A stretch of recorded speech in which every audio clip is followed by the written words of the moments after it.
This is the beach at 5 a.m. I love coming down here to get some peace and quiet. It is so nice to just be able to walk along the shore by myself and collect some thoughts. There was a boy here a few minutes ago collecting starfish and throwing them into the ocean. He was doing it over and over again. At first I thought maybe he was trying to feed the fish, but then I realized he was just simply throwing them back into the sea. I asked him why he was doing that, and he said, "These are all dying.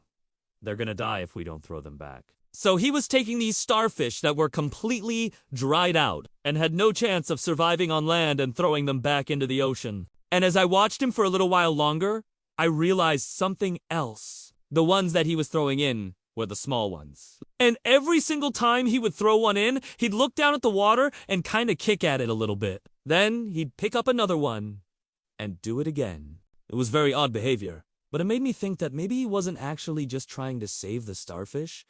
Maybe he was trying to save himself. You see, the ones that were on the shore were the small ones, and the ones that were in the water were the big ones. So he was basically trying to make the starfish bigger so they wouldn't die. But it got me thinking, why are we not trying to save ourselves? Why do we let ourselves get so small that we're barely surviving, that we're withering away on the shores of life, barely holding on, barely getting by? When in reality, if we just put ourselves into the deep waters of life, allow ourselves to be surrounded by the things that will nourish our souls, we can grow bigger. We can thrive.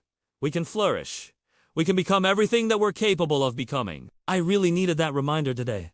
And I hope that you do too. Don't let yourself wither away on the shore. Put yourself into the ocean, into the deep waters, and just allow yourself to be free.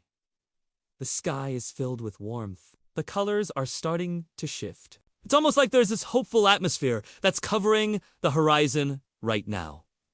It's a beautiful thing to watch. If you have someone in your life who needs a starfish, throw them into the ocean. If you have someone in your life who's going through a tough time, remind them that they don't have to go through it alone.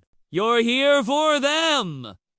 You can help them. You can be their life, raft in their sea of despair. And if you're going through a tough time yourself, know that you don't have to go through it alone. Because there is always somebody out there who wants to help you, who wants to be that starfish thrower. You just have to be willing to let them